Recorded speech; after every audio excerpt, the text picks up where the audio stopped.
नमस्कार, मैं doctor Shilpa Yadav, assistant professor botany, government Dungar college Bikaner.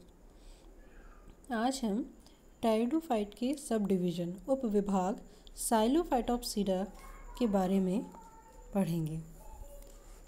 साइलोफाइटोप्सिडा के प्रमुख लक्षण इस प्रकार हैं। सबसे पहले साइलोफाइटोप्सिडा जो है ये सबसे पुरातन और सबसे सरल संवहनी पादपों का समूह है। इसका जो ओरिजिन है या उद्भव है वो सिलूरियन और डेवोनियन पीरियड में हुआ था, पेलियोजोइक महाकल्प, पेलियोजोइक एरा के। अर्थात कि इसके जो फॉसिल्स या जो जीवाश्म मिले हैं वो पेलियोजोइक महाकल्प में सिलूरियन और डेवोनियन पीरियड से मिले हैं। इस उपविभाग में, इस उप डिवीज़न में सारे के सारे जो पादप हैं वो फॉसिल हैं, जीवाश्म रूप में, मतलब अब एक्सटिंक्ट हो चुके हैं और अब इनका कोई भी, इस समूह का कोई भी जीवित टेरिडोफाइट हमें नहीं मिलता। जैसे कि राइनिया, साइलोफाइटॉन, एस्टेरोजाइलॉन, ज़ोस्टेरोफाइलम।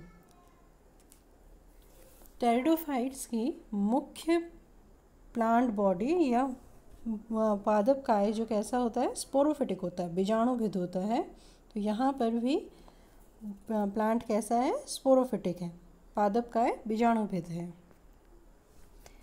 यहाँ पर प्लांट बॉडी स्टेम, रूट और लीव्स में विभाजित नहीं है।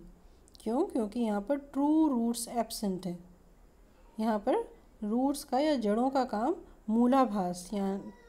मूलाभास करते हैं, और ये जो मूलाभास या राइजोइड्स हैं वो राइजोम पर, प्रकंद पर मौजूद होते हैं। कहने का अर्थ क्या है कि यहाँ पादप शरीर राइजोम और तने में विभाजित हैं, स्टेम में। राइजोम यानी प्रकंद और तना यानी स्टेम। तो जो राइजोम है उसमें समूह में या टफ्ट्स में राइजोइड्स यानी मूलाभास मौजूद होते हैं, और ट्रू रूट्स जो हैं वो क्या हैं, एब्सेंट हैं, जड़ें मौजूद नहीं हैं। तना जो है वो सिलेंड्रिकल है। जो व्यावी अक्ष है वो कैसा है, बेलनाकार है, और यह तना डाइकोटोमसली ब्रांच्ड होता है। स्टेम जो होता है वो कैसा होता है, द्विभाजी शाखित होता है।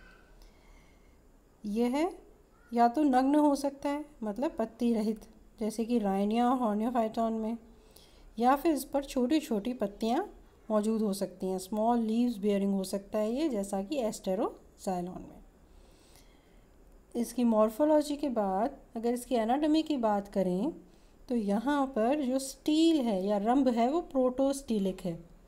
प्रोटोस्टील से हमारा तात्पर्य ठोस रंभ का अर्थ क्या होता है कि जो रंभ है उसमें बीच में जाइलम है, बाहर की ओर फ्लोएम है, और पित्त मौजूद नहीं है।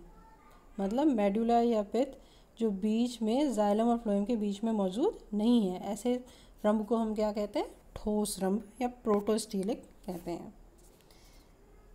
यहाँ पर जो स्पोरेंजिया है वह तने के ऊपर लगा होता है, टिप्स पर। ठीक है, कहाँ होता है, व्यावीय शाखाओं के शीर्ष पर।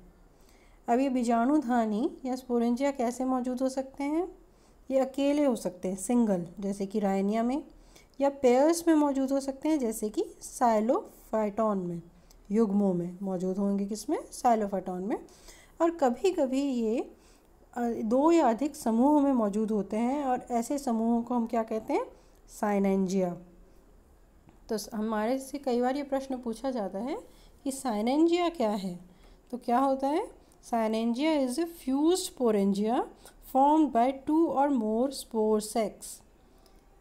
क्या है साइनेंजिया, जब 2 या 2 से अधिक बीजाणुधानियाँ समूह में मौजूद होती हैं तब उसे हम क्या कहते हैं, समबीजाणुधानी या साइनेंजियम कहते हैं। इनमें गैमेटोफाइट के बारे में कुछ भी जानकारी नहीं है, युग्मोभिद के बारे में कोई भी जानकारी मौजूद नहीं है। कोई ऐसा फॉसिल प्राप्त नहीं हुआ जिससे हम इसका गैमेटोफाइट या युग्मविद कह सकें। तो इसके बारे में कोई निश्चित जानकारी नहीं है, तो हमारे को क्या बताना है, गैमेटोफाइट इज़ नॉट नोन, या ये ज्ञात नहीं है। तो यह सबसे पहला उपविभाग है टेरिडोफाइट का, और बेहद सरल, और जो मेन बात आपको याद रखनी है वो ये है कि इसमें कोई भी जीवित टेरिडोफाइट आज मौजूद नहीं है। धन्यवाद।